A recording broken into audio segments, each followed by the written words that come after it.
Hello everyone and welcome back to another Spigot Development tutorial where in this episode I will be showing you how you can listen to events on your servers to sort of just expand your capabilities and what you can do. So this is going to follow generally the same format as the last episode where I show you first of all how you can create a listener in your main class, and then I will eventually move on to moving into a separate class to sort of show you how that works. So the first thing that we're going to want to do is implement a class called listener, and make sure that you import the BlockBreakEvent one and not the Java WebSocket, because obviously it just won't work if you do that. And we will need to use an annotation for our methods called event handler, which basically just says that this event will listen to and handle an event. And before I go any further, I will bring up the JavaDocs real quick to sort of show you how you can look at these events for yourself. So if we scroll down to BlockBreakEvent here, you'll see a bunch of different packages for blocks, enchantments, entities, hanging, inventory player, all of that fun stuff. I will start off with a BlockBreakEvent here. And if you go into these events themselves, you'll see quite a bit of useful information actually.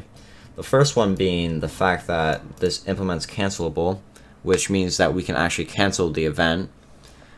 And some events don't do that because, obviously you can't really cancel some of them, but this one you can. You'll see when it's called. You'll see some extra information. Yeah, if a block break event is canceled, the block will not break and experience will not drop. So some useful information. Sometimes the names of the events are a bit ambiguous in that, like, you think that something would call an event, but it doesn't. So if you look at the JavaDocs, generally you can get a really good idea of what actually calls the events.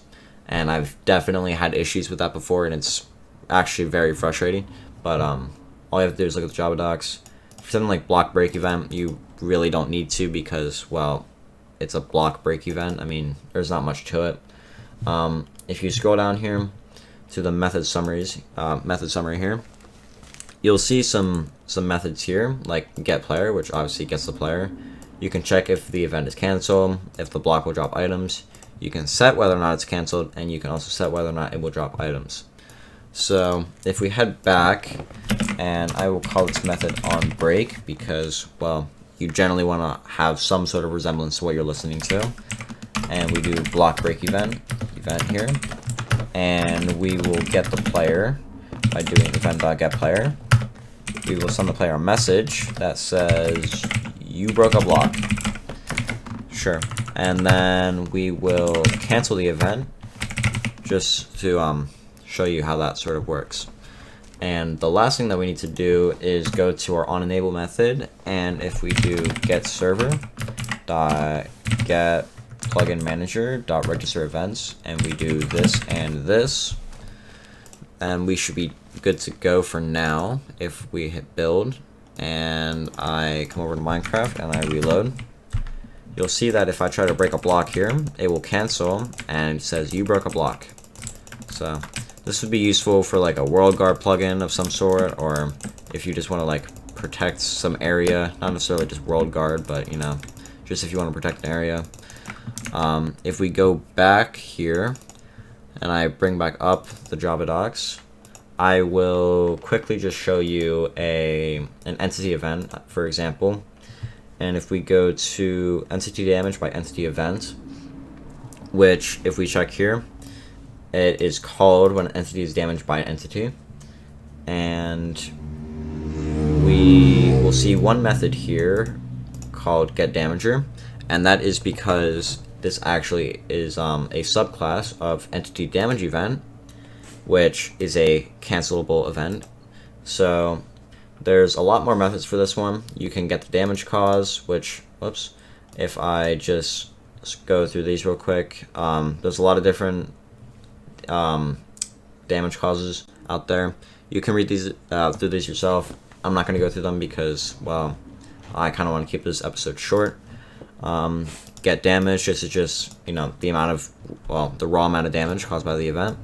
There's a you can calculate the damage change after some modifier. You get the final damage. You can get the original damage. You can check if it's canceled, set it to be canceled, set the damage after a modifier, stuff like that. So if we go back and we go down and create another method here called oh my god, on attack, and we do EntityDamageByEntityEvent. There are two different entities involved in this. So the first one is the actual target of the event, which is event.getEntity. And then there's the actual attacker itself, which is event.getDamager. And if you want to check for players, since I don't have a second account to test this on, I would just check if the attacker is an instance of a player. But if you want this to be solely PvP, you can also check if the target is a player. But since I don't have a second account to work with right now, I'm just going to check if the attacker is a player. So this will work for both PvP and PvE. We can get the player by just casting the attacker object to a player. And then we can just send the player a message that says, don't attack the wildlife. Sure.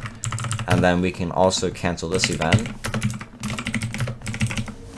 And if I build this, and I go back to Minecraft and reload, there was a spider here, if I recall, somewhere, maybe.